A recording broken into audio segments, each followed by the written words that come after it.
Aujourd'hui, on va regarder les possibilités d'utilisation de l'IAG au service de l'enseignement de CCQ. Enseignement terme large, parler de planification, évaluation, tout ce que vous voudrez.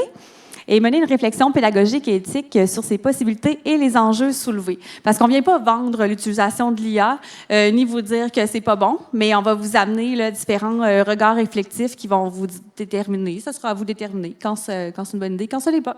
Donc, vous allez pouvoir faire une première activité, première expérimentation avec nous. QuickDraw, c'est une petite application développée par Google. Vous allez pouvoir cliquer sur soit le lien QuickDraw ou la grosse image. Et Laurent, je vais te demander de courir à l'arrière et de faire aussi l'activité. C'est une petite intelligence artificielle très de base qui va reconnaître les dessins que vous allez faire, ou peut-être pas les reconnaître s'ils ne sont pas assez beaux. Mais aucune pression, c'est pas grave. Vous avez 20 secondes pour produire les dessins qu'ils vous demandent, puis je vais faire un retour avec vous, puis on va comprendre un petit peu plus pourquoi on fait ça, puis comment ça peut contribuer à notre compréhension de l'IA.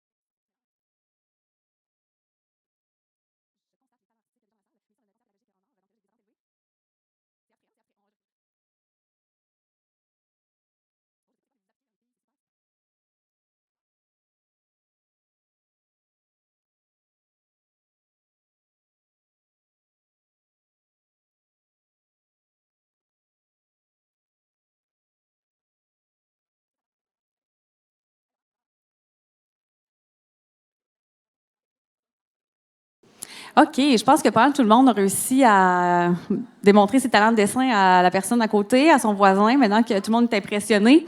Pas facile, on va se le dire avec notre petit doigt à main levée. Vous avez probablement un résultat comme ça. Et première chose qui est intéressante à savoir quand on utilise l'IA et qu'il n'y a pas de mention autre, ou même généralement, en fait, quand on utilise l'IA, ce qu'on lui donne comme nourriture, bien, ça alimente l'IA. Donc là, vous venez de donner vos dessins, je suis désolée pour vos droits d'auteur, à l'IA de Google. Puis là, ce qui est intéressant, c'est de comprendre comment elle fonctionne aussi. C'est vraiment de base, mais c'est quand même le même principe pour ChatGPT et tous les gros modèles de langage qu'on peut trouver. Là, la pire image dans celle faite par Laurent, ce serait quelle d'après vous? C'est dur, hein? Ils sont pas mal, l'une est plus pire que l'autre. Okay. La gomme, je pense qu'il y a des gens qui ont mis la gomme, donc clique sur la gomme, Laurent. C'était une chiclette. Ils ont pensé que c'était peut-être un oreiller, ou un clavier, ou un banc. C'était les suggestions, là, l'IA essaie de reconnaître, puis elle a déterminé différentes probabilités. Elle a utilisé sa base de données. Le concept de base de l'IA, c'est que derrière toute intelligence artificielle, il y a une base de données qui l'alimente et qui va déterminer les réponses ou sa capacité à reconnaître des choses. Si on descend un petit peu plus, on va voir d'autres exemples qui se trouvent dans la base de données. Donc, les autres personnes qui ont eu gomme ont dit à l'IA c'était quoi une gomme. Donc, ils l'ont représenté comme ça. Puis finalement, là, par les probabilités, l'IA a fini par deviner que c'était ça. Même si c'était pas très évident, on va se le dire, Laurent, là, c'était pas le plus beau dessin. Mais avec ce petit exercice-là, vous pouvez le faire avec vos élèves. C'est quand même très simple pour comprendre juste le concept de base de données. Puis après ça, de probabilité. Donc, l'IA va avoir la réponse la plus probable, mais pas nécessairement la réponse la plus vraie. Parce que je ne sais pas s'il y en a qui ont eu une pizza à dessiner. Avez-vous fait une pointe ou une pizza complète? Vous avez fait une pizza complète. Après ça, dans les réponses comme ça, je ne sais pas si vous avez regardé les résultats, mais il y a beaucoup de personnes qui vont avoir fait juste une pointe. La plupart des gens vont faire une pointe. Donc, pour l'IA, une pizza, c'est une pointe. Parce que les gens lui ont dit que c'était une pointe. Parce que c'est ça qu'il y a dans sa base de données. Donc, l'IA n'a aucune connaissance de la vérité. Elle a juste une connaissance de ce qu'on lui a donné comme nourriture. Fait que c'est vraiment des petits concepts de base qui peuvent être ludiques à faire. Voilà. Mais là, on n'est vraiment pas dans de l'intelligence artificielle générative. Vous comprendrez que c'est très de base. Pour les prochaines expérimentations, on sera dans l'IA générative. Donc, si tu veux revenir à la présentation, Laurent, ou l'intelligence artificielle, Laurent, ouais, donc, intelligence artificielle, vous allez retrouver en fait différentes fonctions. Comme on vous a dit aujourd'hui, on va surtout se concentrer sur l'IA générative, mais il y a plusieurs fonctions. Hein. Le principe de l'intelligence artificielle, c'est d'imiter des caractéristiques de l'intelligence humaine. Et donc, on peut s'en servir pour la prédiction. Il y en a qui s'en servent maintenant, aujourd'hui, dans la bourse pour voir un peu quelles fluctuations vont opérer. On peut s'en servir pour détecter. Hein, on pourrait demander, par exemple, à une IA de détecter si quelqu'un sourit ou quelqu'un a un air triste. On peut s'en servir pour la planification et la prise de décision. Il y en a de plus en plus, là, ça, des logiciels qui vous permettent un peu d'organiser votre emploi du temps, votre travail. On peut s'en servir pour l'identification. Vous avez sans doute entendu parler comment s'appelle le projet en Chine où... Oui, reconnaître ses visages. Oui, c'est ça, où la reconnaissance faciale, il y a un crédit social qui est attaché à chaque personne et ça se fait à partir de la reconnaissance faciale, tout simplement. Ne serait-ce que votre téléphone que vous débarrez avec votre visage, hein, c'est de la reconnaissance faciale aussi. Mais, comme ça a été dit, nous allons essentiellement nous concentrer sur l'IA qui est génératrice, donc qui produit du contenu. Puis utiliser l'IA, en fait, c'est aussi la comprendre. Donc, comprendre aussi que dans notre vie quotidienne, quand j'utilise Netflix et qu'on me propose du contenu, c'est une IA, un algorithme décisionnel qui me propose du contenu. Quand j'utilise Google Maps, quand je prends les filtres avec Snapchat puis que je mets une face de chat, c'est toutes des utilisations de l'IA. Donc, ça permet de comprendre que c'est pas nécessairement quelque chose de nouveau. Il y en a beaucoup qui ont mentionné ChatGPT. Peut-être que vous vous demandez d'où vient le GPT, à part d'une douteuse comptine pour enfants. Ici, le G, c'est la génération, hein, c'est generative. Donc, c'est parce que on a ici un IA qui va chercher à générer, ici dans ce cas-ci, des mots.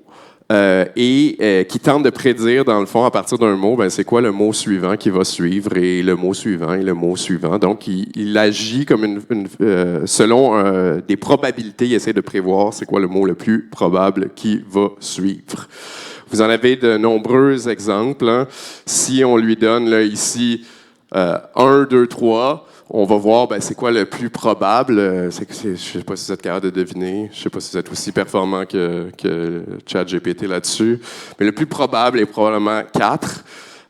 Dans ce cas-ci, seulement quand même 46% des cas où c'est le mot 4 qui a été rencontré. Bon, il se trouve que ça sera probablement le premier qui va être suggéré. Et alors, ce système-là que vous voyez ici, vous pouvez en déduire que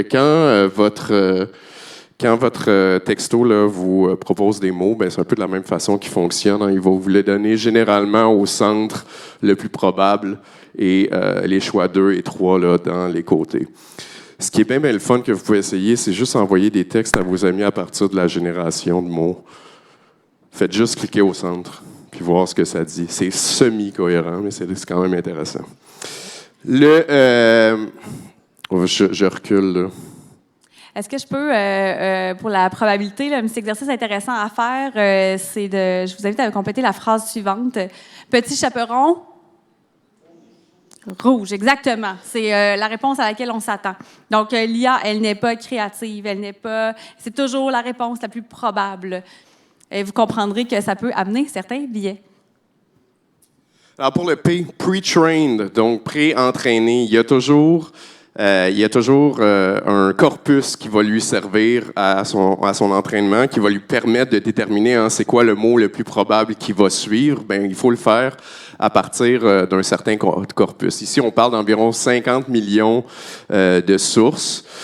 Mais sachez qu'il a été modéré par les humains parce que, pensez à tout ce qu'il y a comme contenu sur Internet. Alors, il y a parfois des suites de mots qu'on ne souhaite pas voir, mais qui sont pourtant très présentes là, dans les différents textes présents sur Internet. Donc, il y a une certaine forme de modération qui est intervenue. Oups. Et finalement, transformer. Qu'est-ce que tu me pointais? Non, mais c'est parce que le pointeur, il marche, fait que j'étais juste subjuguée. Okay. C'est bon. Donc, transformer, c'est-à-dire qu'il va s'adapter au contexte. Donc, il va tenir compte peut-être des demandes précédentes que vous avez faites pour essayer d'orienter un peu sa prédiction. Donc, il y a une adaptation qui est faite au contexte.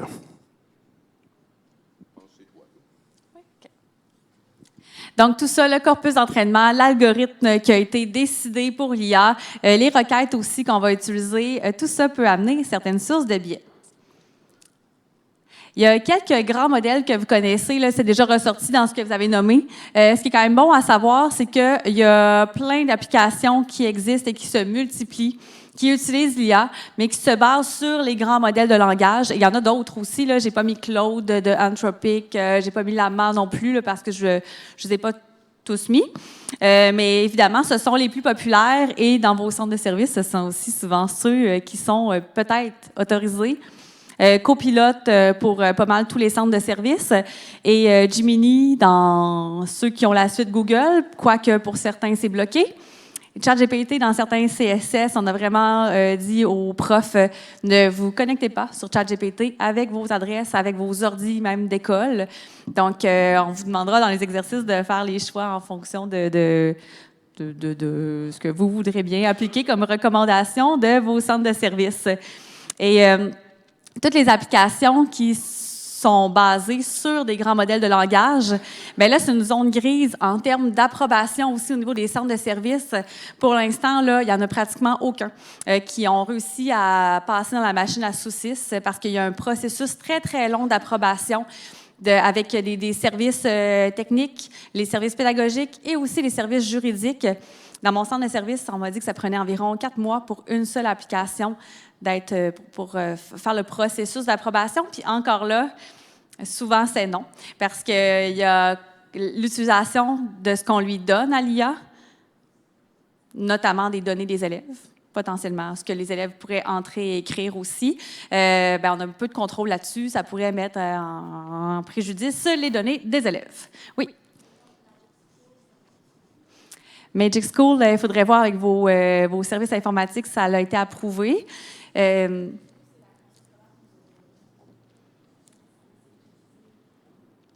Oui, Magic School utilise plusieurs grands modèles de langage. Dans leurs conditions d'utilisation, ils ne nomment pas lesquels.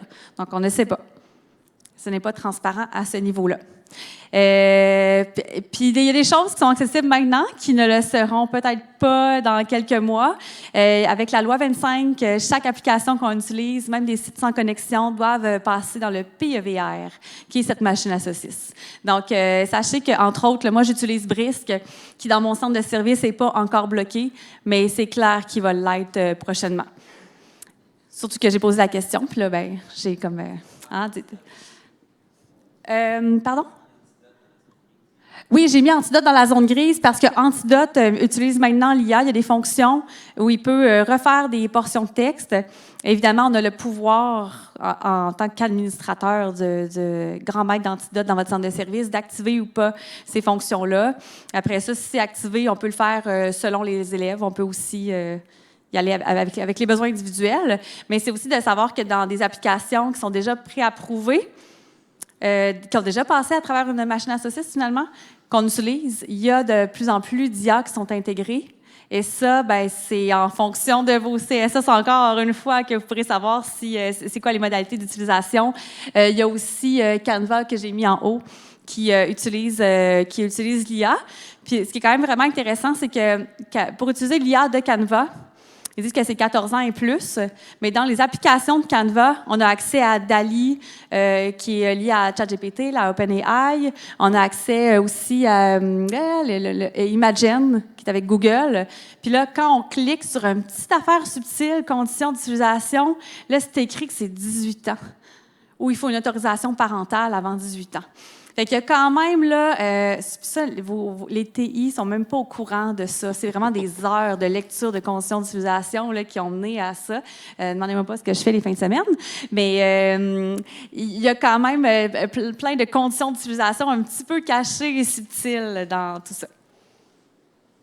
Oui, je vais peut-être vous donner le micro ou répéter votre question. Ouais, je cours. OK, merci. C'est pour les gens à distance qu'on s'assure.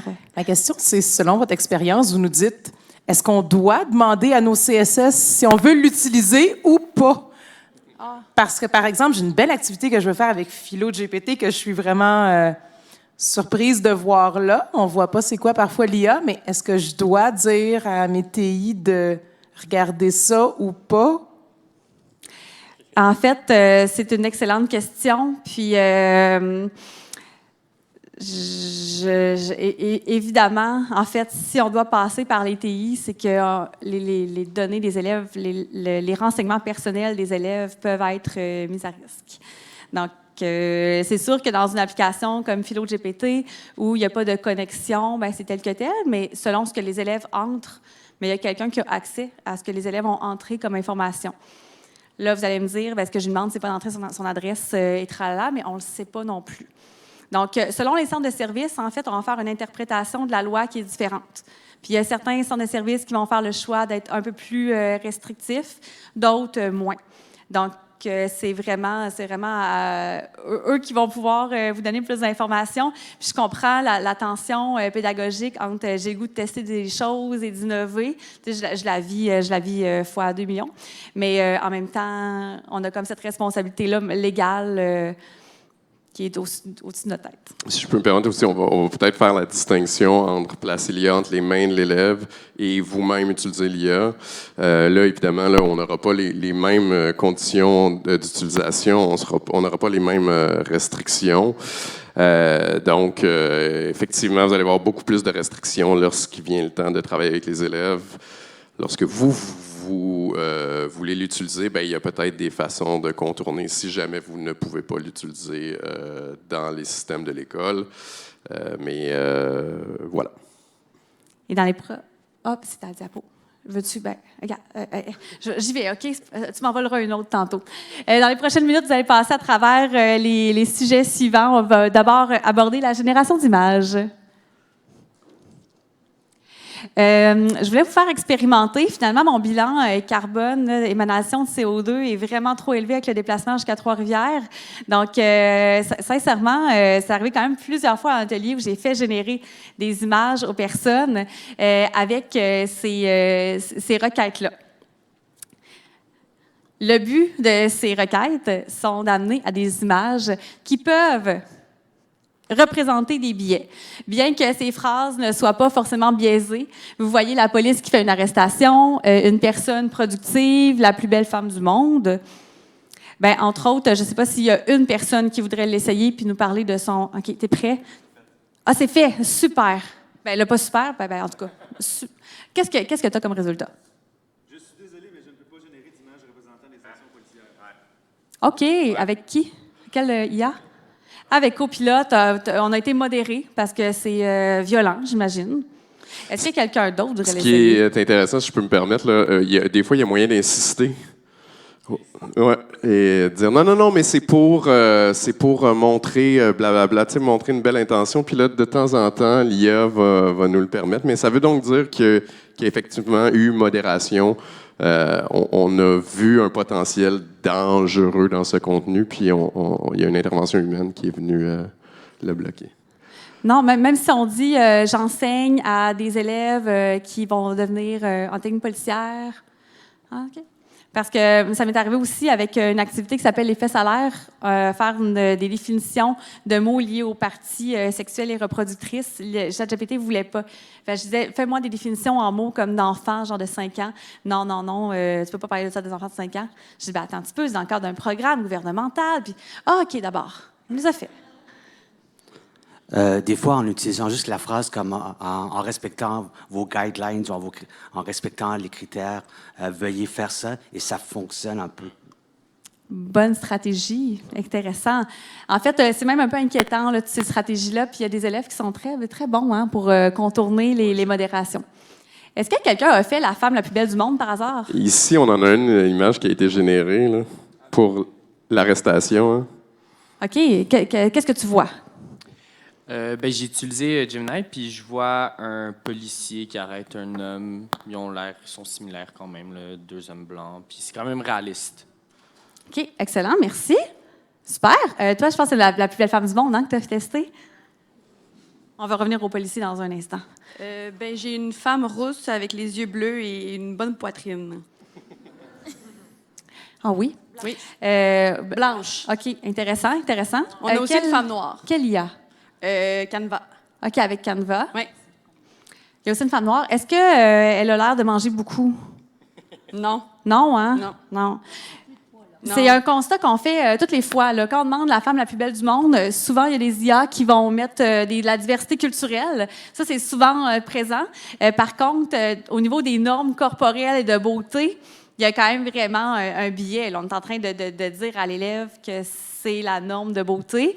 Mais là, évidemment, c'est parce que dans sa base de données, qui est toutes les données d'Internet, c'est ce qui est représenté. Mais il faut le comprendre aussi, même quand les élèves utilisent la génération d'images, là, ça peut devenir très intéressant. Puis quand on demande une personne productive, ça varie de plus en plus, mais il y a 1 an, quand je le testais, c'était toujours des hommes. Même quand on le formule une personne productive. Puis quand on formule la police qui fait une arrestation, j'ai même mis volontairement au féminin, mais pratiquement toujours des hommes. Donc, quel effet ça peut avoir sur Marie-André qui veut devenir policière? Bien, elle ne se sent pas représentée. Des fois, on ne s'imagine pas dans les métiers dans lesquels on ne nous montre pas d'image depuis qu'on est tout petit. Là. Ce qu'on voit construit nos représentations du monde. Ça peut aussi contribuer à nos réflexions, puis aux demandes qu'on va faire, puis à la manière dont on va utiliser la génération d'images. Est-ce que la police s'arrête elle-même? Là, ça, c'est intéressant parce qu'on voit qu'il y a comme une petite problématique dans cette image-là. Oui, puis on dirait qu'ils ont voulu mettre de la diversité culturelle. Donc, ils ont représenté des personnes à la peau noire. Puis là, ça l'a porté à confusion un petit peu avec l'IA, semble-t-il. Est-ce que c'est ça qui amène la confusion? Difficile à dire, mais il y a quand même quelque chose d'intéressant à analyser de ce côté-là. Y aurait-il un autre biais? T'as réussi à générer? Ici, on a une personne productive qui est une femme. Ce qui arrive, il faut comprendre, c'est que ces thèmes-là, en fait, manifestement, ont été modérés depuis là, dans le temps. Vous allez voir des changements. Toi, tu dis combien de temps à peu près cette image-là? Celle-là, ça fait quelques mois, mais en fait, sur le Dream Lab, c'est quelque chose qui ressort souvent sur Copilot.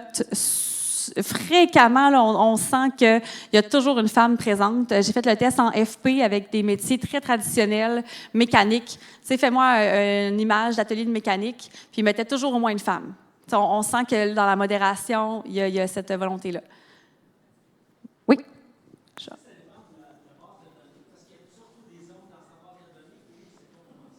Est-ce que ça dépend de la base de données? Certainement que ça dépend de la base de données. Il y a des IA, entre autres, qui ont été développées en Asie, puis on a pu constater la différence. Les personnes représentées avaient des traits asiatiques versus, là, nous, c'est beaucoup des intelligences artificielles qui proviennent de bases de données, d'informations américaines. Donc, oui, ça a une influence. Par exemple, il y a aussi toute la programmation qui est derrière, qui est la base de données. Puis il y a comment on va aussi programmer l'algorithme, puis qu'on va lui dire « assure-toi de mettre une femme, assure-toi d'avoir une diversité corporelle, pas une diversité corporelle, une diversité culturelle. » Par contre, quand on fait le test de faire générer une image de famille, juste comme ça, une famille, entre autres sur le Dream Lab de Canva, là, ils mettent beaucoup de diversité culturelle, mais là, on va avoir des gens en sari traditionnel. Est-ce que des personnes d'origine indienne portent forcément un sari dans leur cuisine? Est-ce qu'on est en train de représenter des visions stéréotypées? Donc, il y a toute cette tension-là entre représenter les diversités culturelles et comment on les représente. Toujours garder en tête que c'est probabiliste. Hein? Ça essaie de vous donner la réponse la plus probable selon la banque de données que l'IA a consultée. Donc, souvent, s'il y a un biais dans les représentations produites par l'IA, c'est qu'il y a un biais dans la banque de données qui est existant aussi. Et il y a un prof de FP en conduite d'engin de chantier qui a vraiment généré des images super pertinentes parce que lui, il avait besoin d'images de santé et sécurité de quelqu'un qui fumait à côté d'un bidon d'essence. Et ça, on en trouve rarement. Généralement, les gens, quand ils fument à côté d'un bidon d'essence, ils ne se prennent pas en photo. Oui, ils ne le font pas du tout. Mais l'IA a permis d'avoir une image qu'il peut réutiliser puis demander à ses élèves. Fait que cette production-là est vraiment intéressante puis il va la réutiliser pendant des années. Fait qu'on peut aussi se poser ces questions-là. Des fois, ça vaut vraiment la peine. Exemple de biais, particulièrement dans la génération d'images. Ici, vous avez une liste de métiers. Lorsque ces demandes-là, lorsque ces prompts-là sont entrés dans la génération d'images, voici la fréquence de couleur de peau que vous voyez apparaître. Alors ça, c'est pour architecte. Ça, c'est pour avocat. Ça, c'est pour CEO. Politicien, juge, et regardez quand on arrive, personne qui travaille dans un fast-food, un travailleur social, un laveur de vaisselle. Alors, comme on vous dit, probablement que ça a été modéré depuis qu'on va voir des résultats différents, mais ce que ça montre, ça veut dire qu'il y a quelque chose dans la banque de données qui l'a influencé. Et donc, ça veut dire que ces biais-là, d'une certaine façon, existent sur le plan social là aussi. Et à la prochaine diapositive, on voit que la même chose est semblable au niveau des genres. Hop, c'est moi qui l'ai là. Ah, c'est vrai, ça fonctionne maintenant. Ouais. On a même plus besoin de faire de Q subtil. Alors ici, même chose, ici c'est plutôt au niveau des genres. Alors en vert, vous avez les femmes et en, je sais pas si c'est du noir, là, mais vous avez les hommes en plus foncé. Alors si vous regardez, encore une fois, architecte, avocat, politicien, docteur, président de compagnie, juge, ingénieur.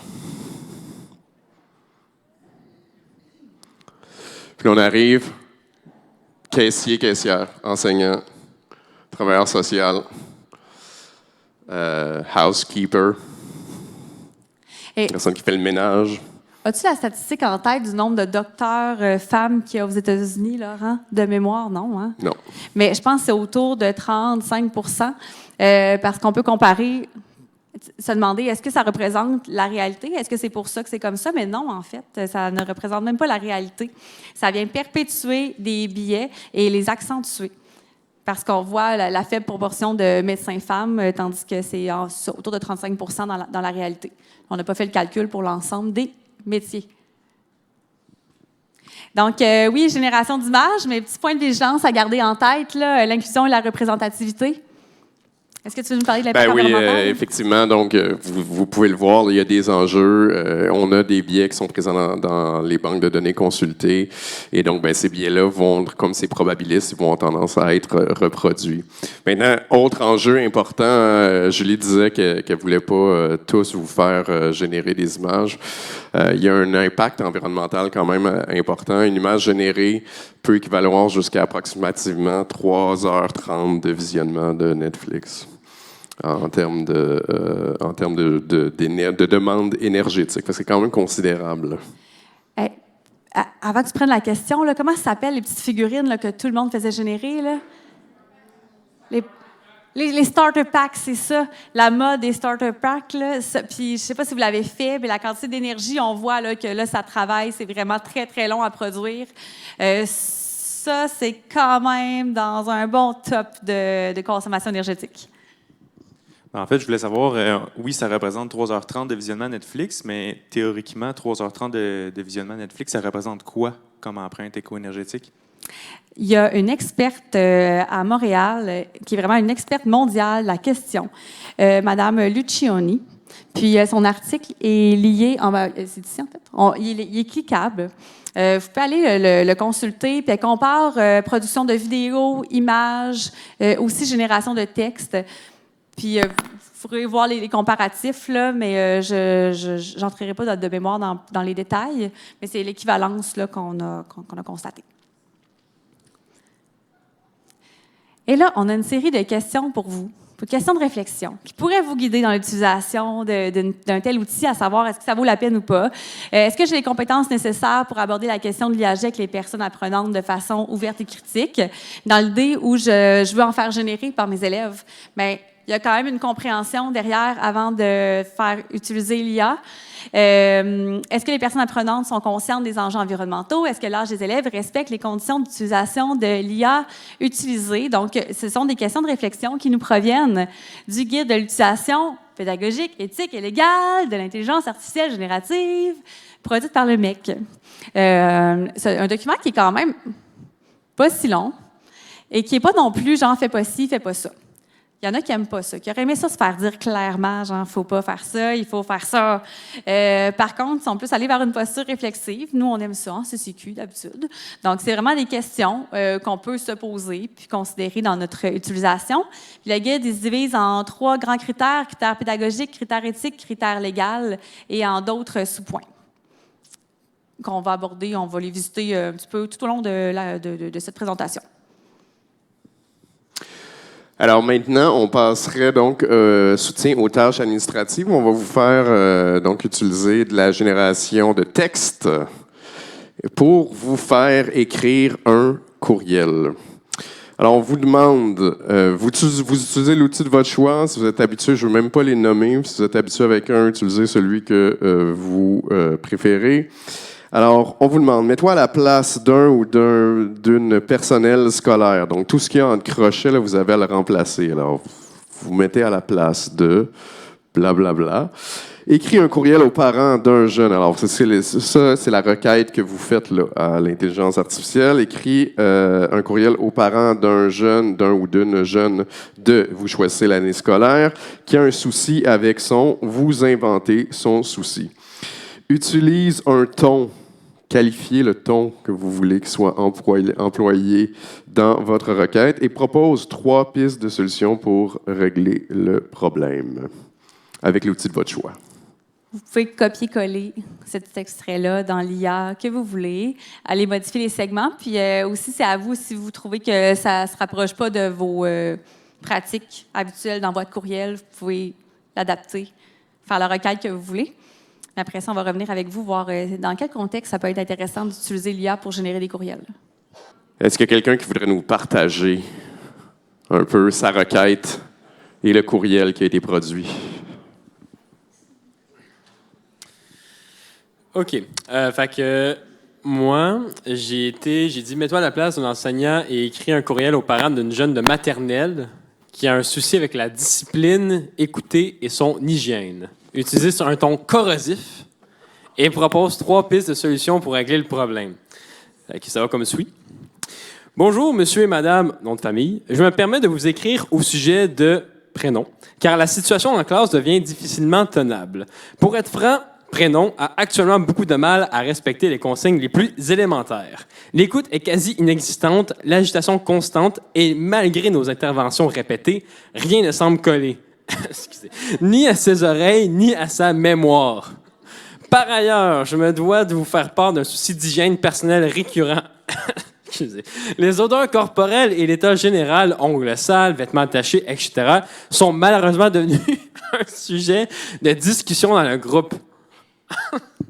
En maternelle, c'est rare, mais notable. Je vous invite à considérer ces 3 pistes pour remettre les machines sur les rails. Puis là, il donne plein de points en général, mais c'est ça. C'est assez intense. Quand même surpris, en fait, parce que la demande de ton corrosif, hein, on aurait pu s'attendre quand même à pire. C'est sûr que c'est très explicite, c'est très direct, mais ça aurait pu, sur le ton quand même, je me demande s'il n'y a pas ou déjà une pré-modération ou en fait pas assez de banques de données où on a du ton corrosif. Donc, c'est peut-être pas quelque chose qui est parfaitement maîtrisé. Mais là, est-ce qu'il y en a qui ont des courriels qu'ils pourraient utiliser? Oui, quand même, qui sont... je vois Marie qui lève la main. Je cours. OK, tu gagnes la course, vas-y. Juste trop vite. Alors, moi, j'ai utilisé Copilote. J'ai demandé... je vais aller avec la réponse, vous allez voir ce que j'ai demandé, mais c'est en lien avec les contenus d'éducation à la sexualité secondaire 4, un élève qui s'opposerait ou qui est inconfortable.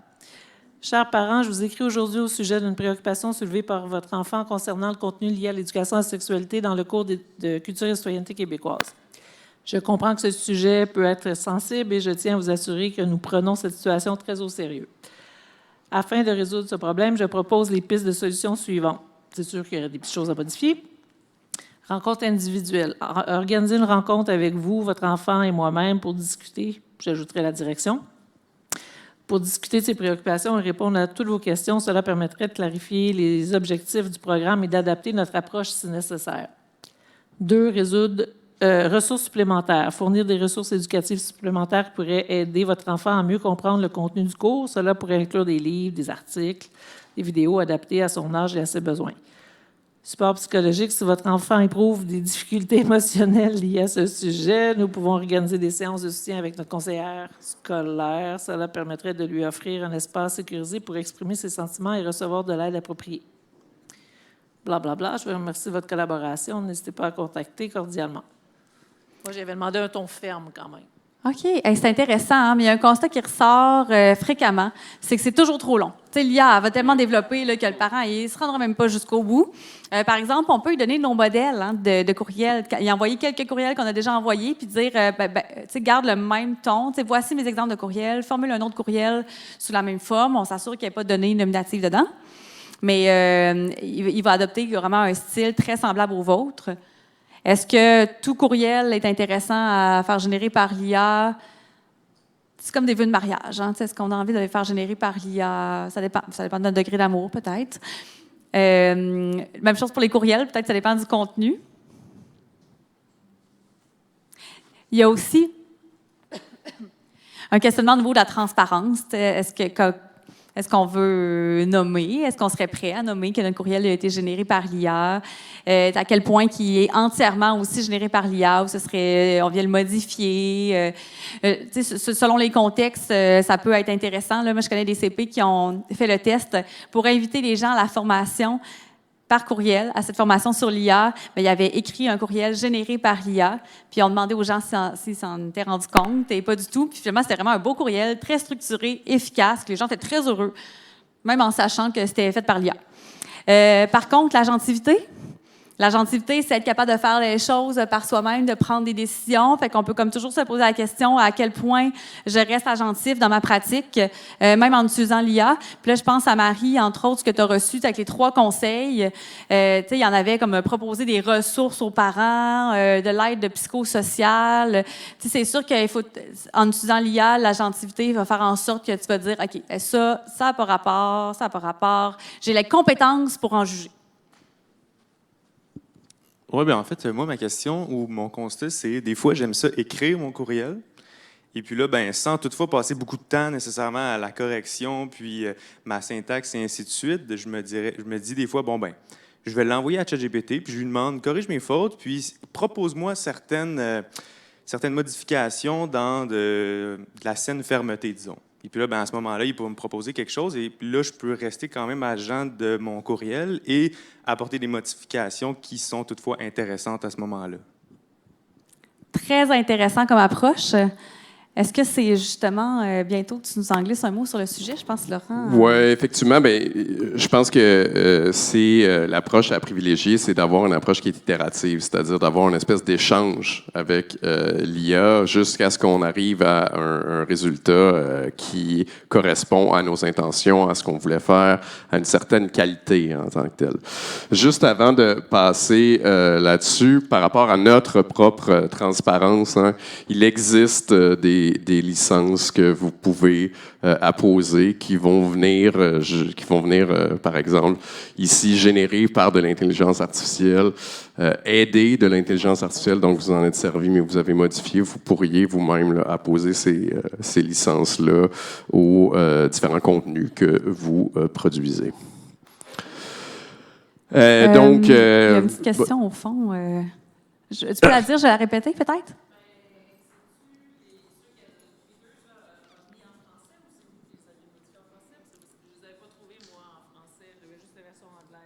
Là, on pose la question pour les gens à la maison à savoir si c'est nous qui avons généré les versions françaises parce que Mme Carpentier ne les avait trouvées qu'en anglais. Et je n'ai pas la réponse à cette question. C'est pas nous. Okay. Donc, d'autres questions qu'on peut se poser. Est-ce que je juge pertinent de mentionner le recours à l'IAG? Bon, évidemment, à la fin de chaque courriel, ça pourrait être un peu étrange. Dans certains contextes, peut-être que ça s'y prête plus. Est-ce que le fait de bénéficier de l'assistance de l'IAG dans ces tâches me permet de conserver mon agentivité dans ma pratique? Fait que comme tu nommes, je trouve que tu t'es questionné, en fait, en disant ce sont mes idées. Voire même la structure du courriel m'appartient, puis il vient faire quelques modifications améliorées. Fait qu'on sent le questionnement derrière. Et ces questions sont encore tirées là, du guide sur l'IAG. Puis, par contre, il y a quelque chose qui n'est pas une question, qui est vraiment à savoir, à retenir et à appliquer. De ne pas saisir d'informations sensibles, confidentielles ou personnelles dans le système d'IAG, à moins d'avis contraire des responsables de l'organisme. Et là, on a souvent la question, est-ce que Copilot et Gemini protègent les données? Parce que souvent, on a comme une petite bande d'indication qui dit ce que vous partagerez reste à l'intérieur de votre institution. Les avocats des centres de services sont assez frileux et en zone grise par rapport à ces affirmations. Et notamment, ce qu'on pourrait y mettre pourrait réapparaître ou être réutilisé dans la génération des réponses à d'autres utilisateurs de l'institution. Donc, c'est quand même à considérer, là, malgré les petits bandeaux qui disent que la confidentialité des données est préservée, ce serait remis en doute, ce serait zone grise. Voilà. Expérimentation 3, on va la passer, Laurent, je pense. C'est l'idée de demander des sources. Vous allez voir, si vous lui demandez des sources à l'IA, elle va vous proposer des sources par rapport à votre courriel, au conseil qu'elle a recommandé. Sont-elles vraies? C'est ça la question qu'on peut se poser. Et ça nous amène à aborder la fabulation. La fabulation, c'est la génération d'informations qui n'est pas vraie, qui l'IA. Voyons, mon Dieu, je suis peut-être trop proche. L'IA, elle est conçue pour vous satisfaire, pour répondre à votre demande, peu importe la vérité. Donc, elle va vous générer, si vous demandez des sources sur un sujet, sûrement une belle liste biographique. Si vous lui demandez une citation de Platon qui parle de l'intelligence artificielle, elle va sûrement vous en faire une. Mais Platon n'a jamais parlé d'intelligence artificielle. Donc, c'est ce qu'on appelle la fabulation. Ma préférée, c'est quand on demande, on va lui dire que dans les livres d'Harry Potter, il y a eu un combat où que chaque sorcier devait se choisir un légume, que Harry Potter il a pris une carotte, puis là, quel légume a pris à Hermione? Puis là, il va vous dire un légume. Pour les fans d'Harry Potter, vous savez que ça n'a jamais eu lieu. Il n'y a jamais eu de combat avec des légumes. Gardez en tête que c'est probabiliste. Donc, ce qui se passe là, quand on fait une requête, l'intelligence artificielle ne va pas consulter la source et trouver la réponse. Elle vous donne une série de mots selon ce qu'elle estime comme étant le plus probable comme suite de mots. Alors, c'est pour ça que vous allez trouver par moment de la fabulation comme ça. On va tout simplement inventer une réponse.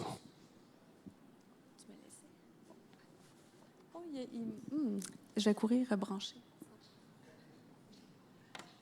Qu'est-ce qu'il y a? Hein?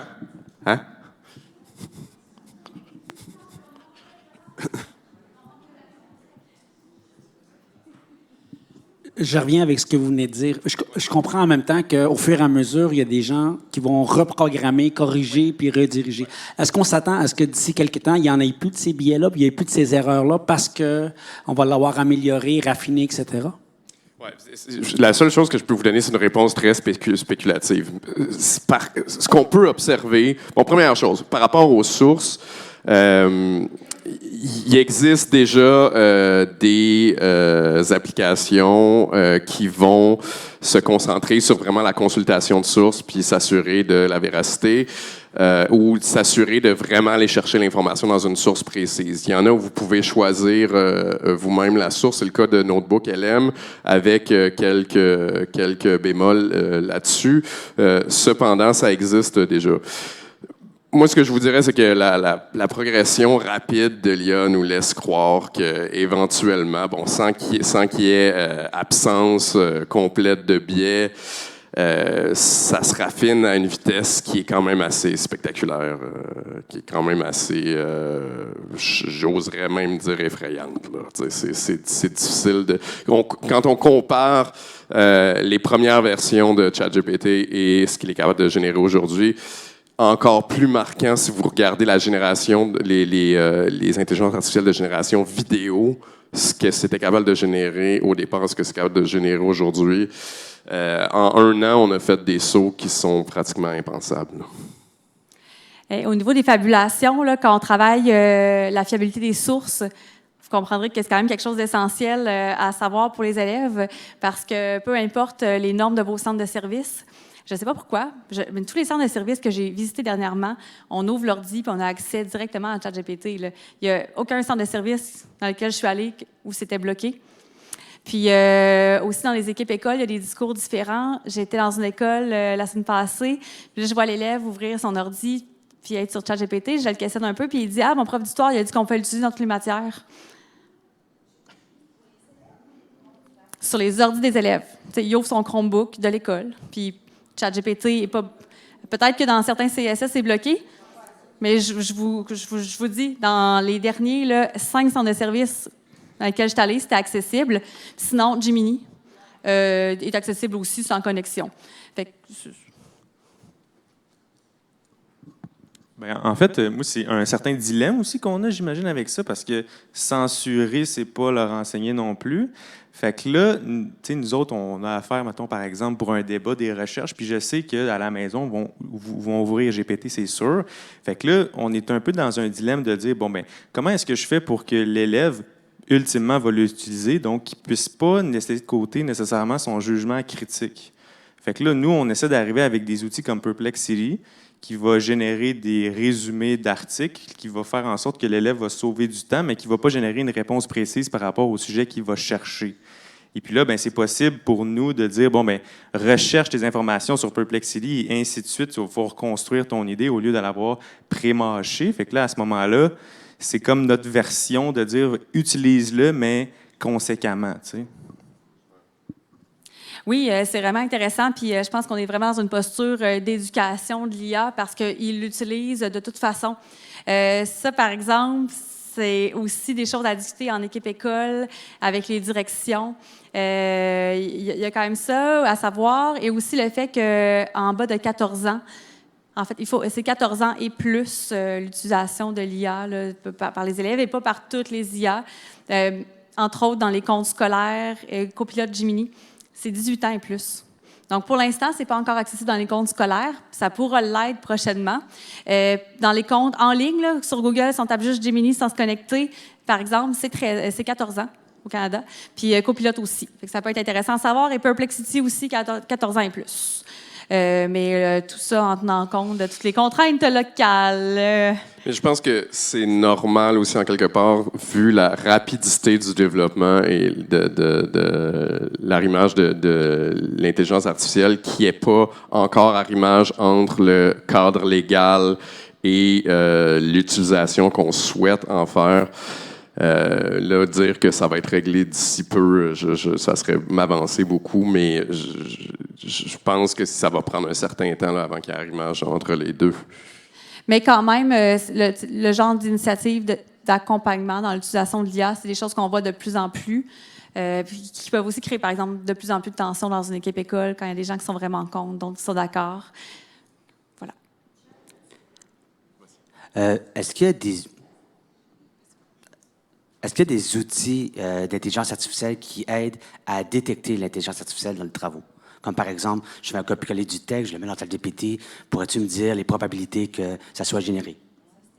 Oui, ben, je ne sais pas si on va avoir le temps, mais généralement, on en traite un peu de cette question-là. Mais tu peux répondre. Répondons-y tout de suite. Répondez-y. En tout cas, le verbe, le bon verbe, conjugué.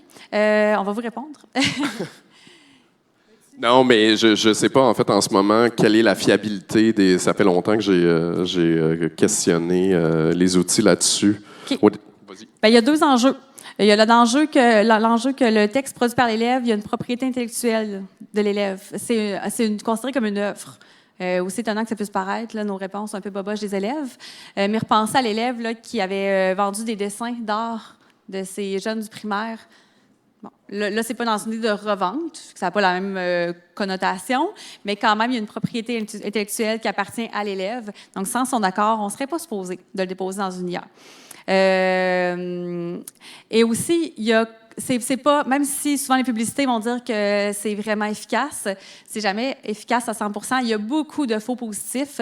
Donc là, on se retrouve à accuser des élèves qui n'ont pas forcément utilisé l'IA. Les élèves ont commencé parfois aussi à même descendre leur niveau pour ne pas se faire accuser de plagiat. Il y a cet enjeu-là aussi. Il n'y a pas d'outil magique. Par contre, on peut voir des fois l'historique des documents avec certaines applications. Donc ça, c'est une solution où on peut voir aussi des blocs de copier-coller apparaître, entre autres Brisk, là, moi je l'utilise pour ça. Puis ça nous donne quand même une idée. Mais encore là, moi j'ai fait une mauvaise intervention, faites pas comme moi. J'ai écrit à un élève la veille de la remise des bulletins, on venait de finir le travail, il avait utilisé l'IA. J'ai écrit dans le Classroom, tu as utilisé l'IA. Refais-moi ton travail d'ici demain pour avoir une note pour ça contribue à ton étape. Et l'élève, je l'ai plus jamais revu. C'était pas la bonne approche. J'aurais dû prendre rendez-vous, communiquer avec lui. Je sais. Puis aux adultes, en fait, ils sont pas en scolarisation obligatoire. Donc, c'est pourquoi il a pu quitter aussi promptement. Mais disons que c'est normal que ces outils-là ne soient pas à 100% efficaces parce que, justement, avec le raffinement de l'intelligence artificielle, ben, ce que l'intelligence est capable de produire est de plus en plus naturel.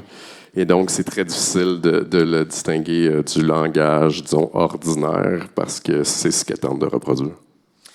Ouais, donc je voulais juste dire, parce que c'est aussi un outil que je voulais mon Dieu, c'est difficile, hein? Que je voulais utiliser à la base pour tenter de détecter justement si c'était utilisé par les élèves.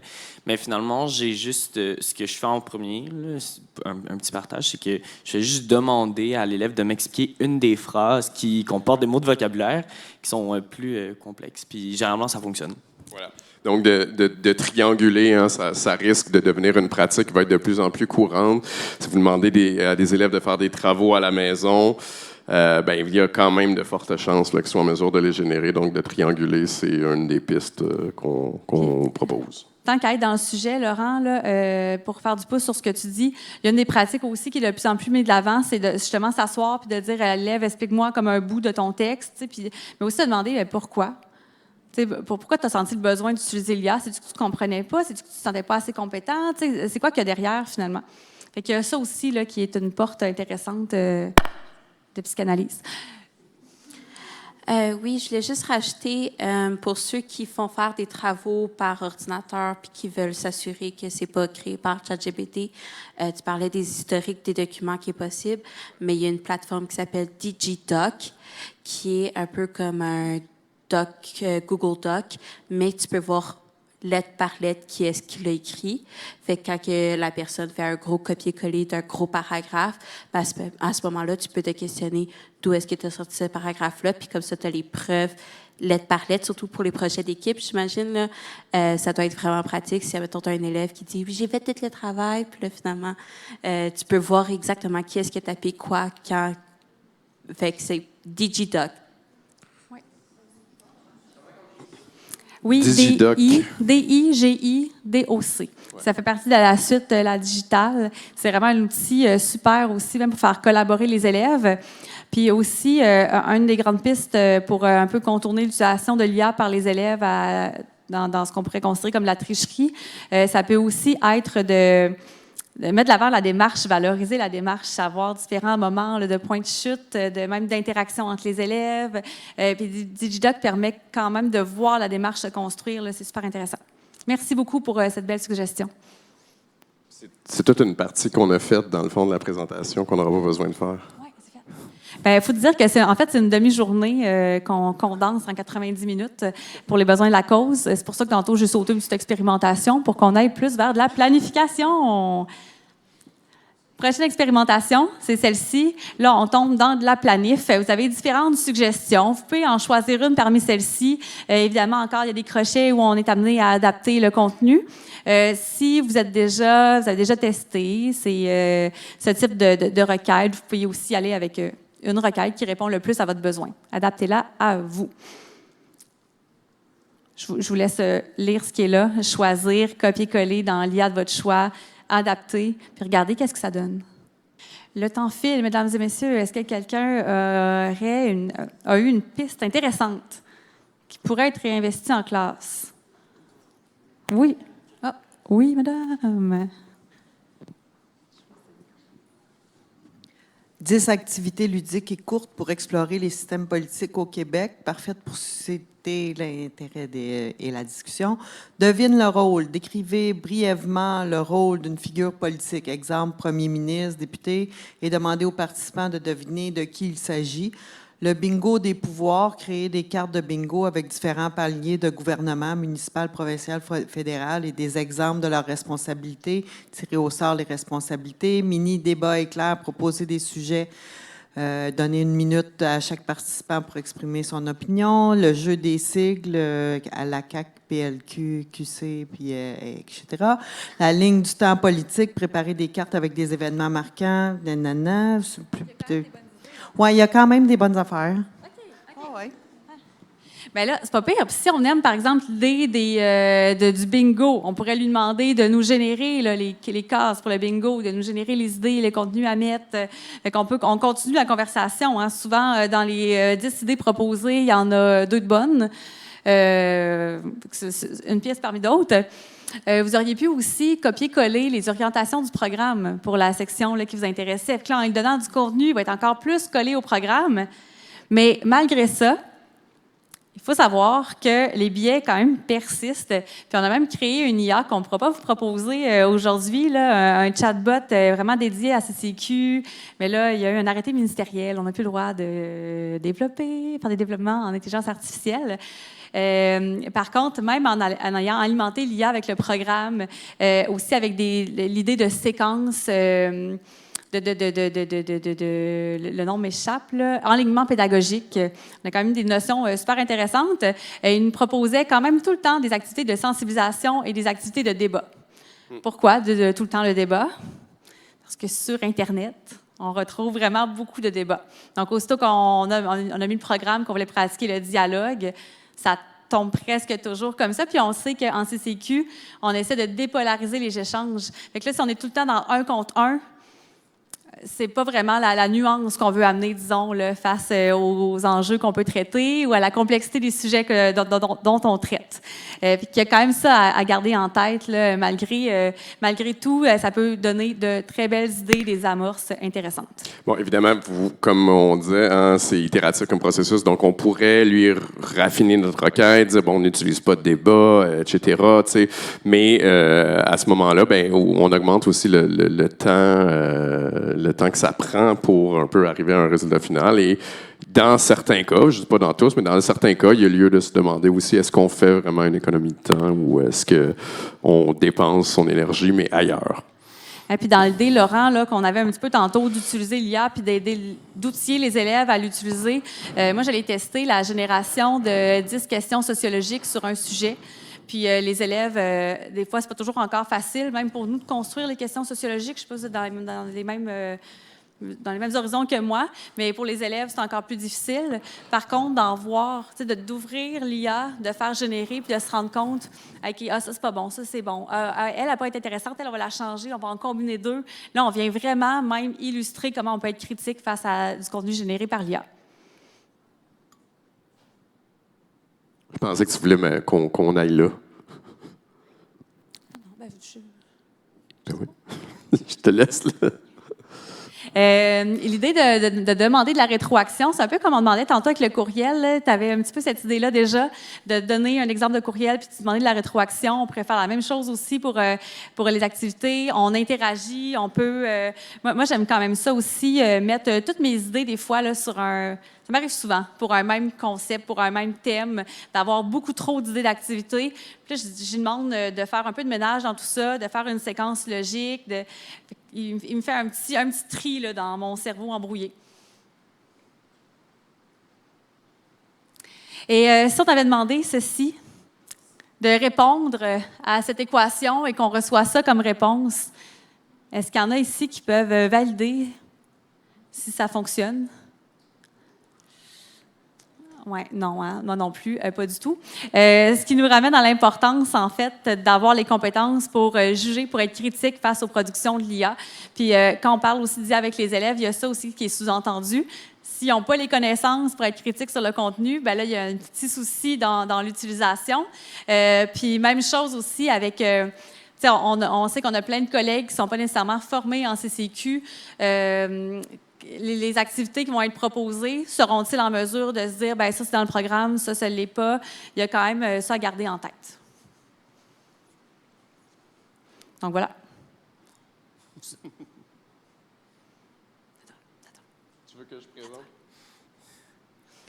Alors, une autre tâche pour laquelle on pourrait l'utiliser, c'est pour créer des dossiers documentaires. Donc ici, on vous propose une expérimentation. Vous pouvez utiliser un des outils qui est proposé là au-dessus. Donc, dans le thème technologie et défis d'avenir, dans le concept principal innovation technologique, sur le concept particulier intelligence artificielle, l'objet d'étude, l'amour avec les robots. Est-ce que vous seriez en mesure de nous créer un dossier documentaire à partir de ça? Faites une requête à l'IA et partagez-nous vos suggestions. Et on a fait un ajout dans les suggestions d'IA, le Perplexity, qu'on a nommé tantôt, qui permet de mettre de l'avant des sources. Il fait une recherche sur Internet et il propose des sources en lien avec les contenus suggérés.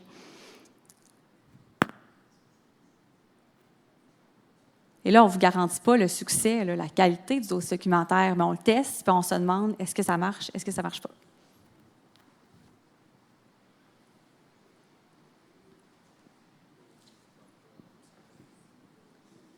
OK.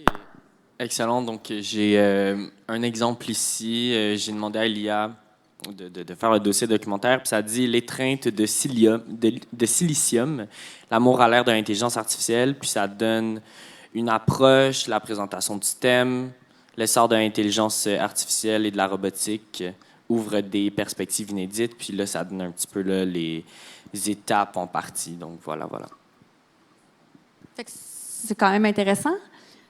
Est-ce qu'il met ses sources? Si on lui demande de mettre ses sources?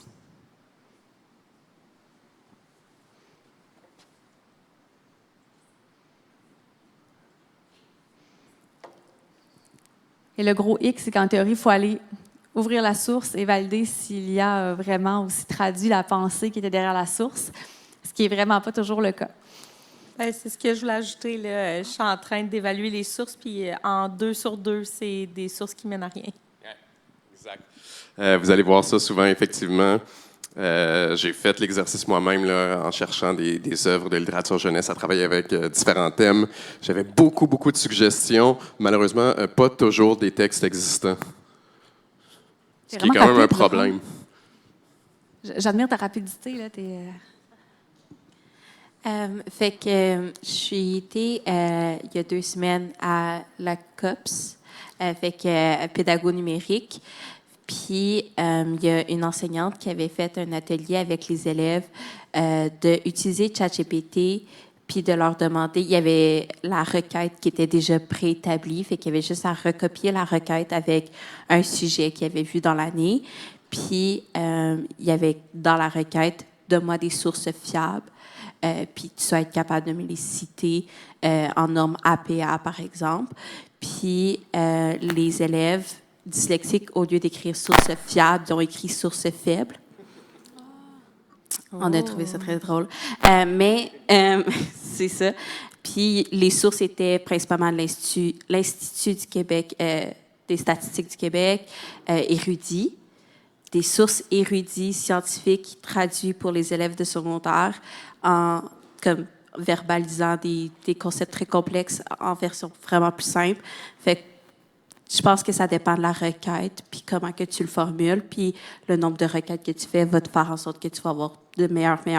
Mais il y a aussi des intelligences artificielles qui créent des bonnes requêtes. Hey, c'est un super bel ajout, là, tout à fait. Et Perplexity permet aussi d'avoir quand même quelque chose de semblable directement. On accède aux sources qui s'affichent. Donc, quand on cherche, par exemple, des sources sur l'agir sexuel des adolescents du Québec, ben, il nous propose quand même des choses très intéressantes.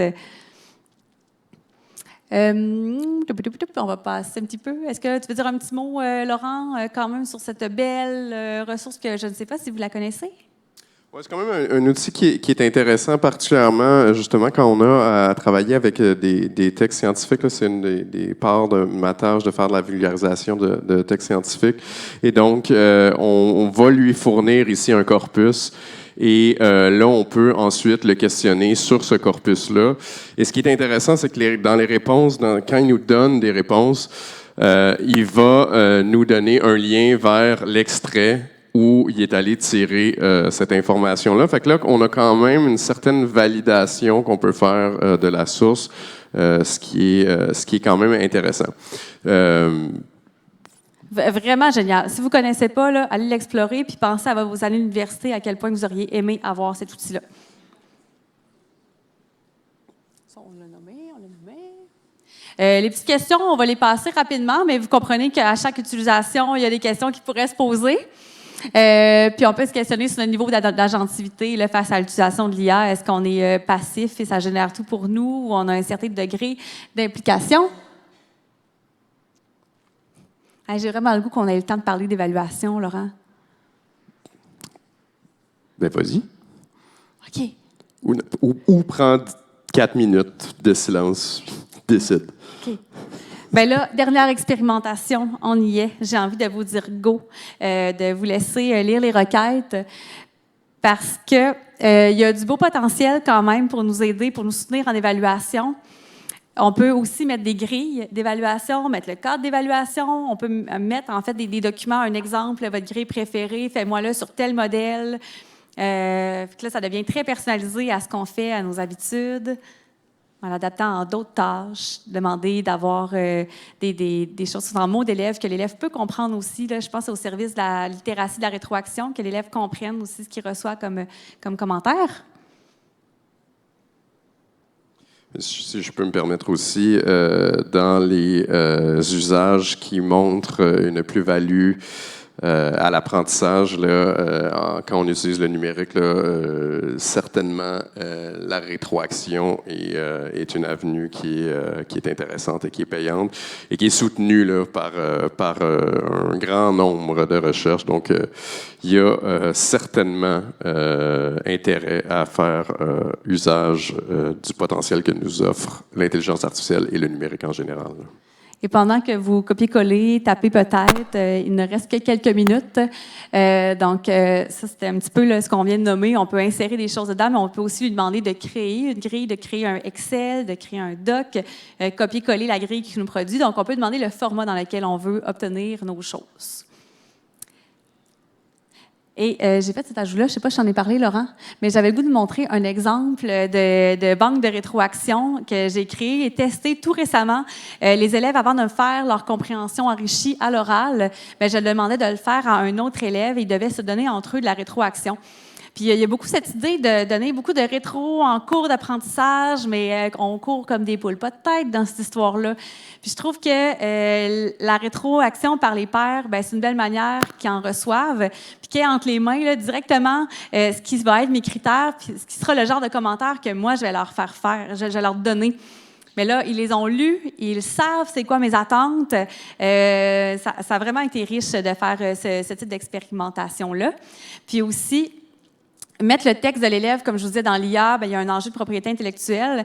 Mais quand notre grille d'évaluation est bien faite, là, je t'en ai pas parlé non plus, Laurent, que j'ai fait ça. OK, c'est des surprises. Mais je mets ma grille d'évaluation. Puis là, je dis, mon élève, il y a eu, au critère 1, il y a eu B.